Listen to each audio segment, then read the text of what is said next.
Hello, fellow Ravens. I'm Avery Edwards, and this weekend, November 1st through the 2nd, is the production of Meet Me in St. Louis. The tickets are pretty reasonable. They're free, so will I see you in St. Louis? We're here with the assistant costumer and dresser, Sophie Raymer, for the show Meet Me in St. Louis. So, Sophie, just tell us about one of the costumes. So this is your Esther's fair dress, and it has the big poofy skirt, because they wore the big full skirts, and she has a crinoline that she'll wear underneath it, and then the gloves and the hat, because all of the women would wear hats and gloves when they went outside to hide up skin and things like that. Right. And so and during then the show, tighter fit waist to accentuate the waist. Right. And during the show, you're dressing backstage, right? So Yep. You're completely working hard in the scenes. Yep. So come see the show.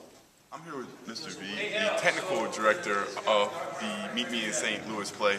So, can you please give us a little background about the set? That's the trolley. This is the outside of the house. The house revolves. There's an inside, outside, and the trolley pops up in 3 different scenes. These guys are hard at work. Hey guys, turn around, scratch your chin, and point at the lights. Look busy, okay? They're all very, very The busy. director, Miss Santucci of Meet Me in St. Louis. Miss Santucci, can you just tell us a summary of what the show's about? Absolutely. The show is about a family, the Smith family.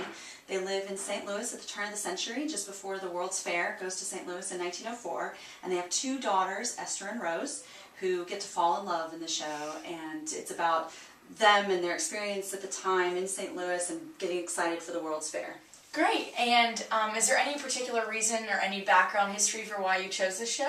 I chose the show because, first of all, I wanted to do something that other high schools don't do very much, and that it hasn't been done in quite a few years, I think, around here. A lot of times we pick a show and then we find out NRCA is doing it or Gibbons is doing it. Don't want and that. sometimes the same year. And so I wanted something a little different, and also because the senior class had so much talent that I wanted to make sure people got to show that. And we had, several roles for guys and for girls, and it's a large cast, and it allows for a lot of people to shine. Great. And lastly, are there any songs in the show that people will recognize, that people will know? Yes, they will know Have Yourself a Merry Little Christmas. Classic. Yes, it is. But most people don't know it's from this show. Right. And they'll also know the trolley song. They probably don't know they know that, but it's very, very famous. Judy Garland made it famous, of course, with the movie. And as soon as they hear it, they'll go, okay, I know that song. Right, and they may actually see a preview Friday morning at morning meeting. Absolutely. But thank you so much for your time, Ms. You're welcome. Santucci. So, in closing, the show is November 1st through the 2nd in the Jones Theater. So get your tickets. I know I got mine.